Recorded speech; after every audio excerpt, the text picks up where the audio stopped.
Jučer i u sabornici, ali to smo čuli naravno i ranije, da DORH provodi izvide vezano za HEP.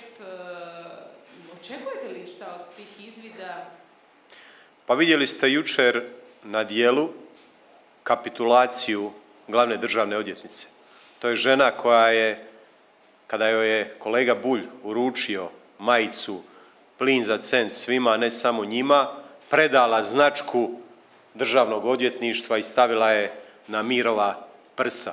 To vam je pokazatelj da ovaj DORH i ovaj saziv DORH-a neće ništa napraviti i da jedinom promjenom vlasti možemo dobiti slobodne institucije koje će procesuirati i Barbarića i Šambića koji je po diskontnoj cijeni dobio stan od Pave Vujnovca, a odlučuje o tome hoće li se od PPD-a kupiti plin ili hoće li se PPD-u prodati plin po 1 cent.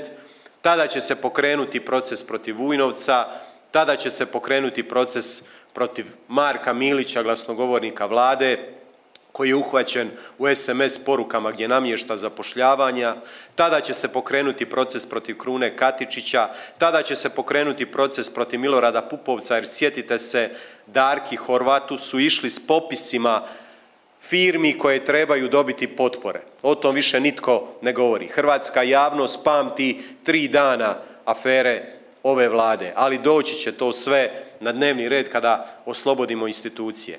A možda će Miro malo više oko ove značke prokomentirati.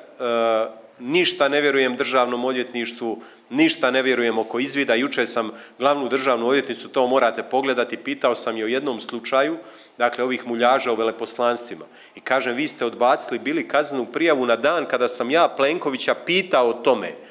Ne vi, nego DORH, još nije Zlata Hrvoj Šipek bila na čelu DORH-a. I da nije antikorupcijsko vijeće pritiskalo, ne bi se ponovno pokrenula istraga. I istraga traje već više od 24 mjeseca, možda i više. Ja pitam kako je moguće da istraga tako dulje traje. Imate mailove gdje se dogovaraju kako će izigrati pravilnike, namještati ljude mimo propisanih uvjeta na određene poslove. Kaže ona, taj čovjek koji je to prijavio zatrpava nas kaznenim prijavama i mi ne možemo donijeti odluku. Pa kažem ja, ali dobro, imate onaj meritum, ako dobijete novih dokaza možete proširiti za neka nova kaznena djela, možete uključiti neke nove ljude. Dakle, njima je argument to što čovjek im dostavlja nove dokaze u tom slučaju. Dakle, to je ruganje i sa pravdom, ruganje sa hrvatskim institucijama, ali ona kapitulacija, ona slika, ja mislim da je to jedna od najupečatljivijih slika uopće u povijesti Hrvatskog sabora, gdje glavna državna odvjetnica svoju značku, pazite, institucije daje jednom saborskom zastupniku.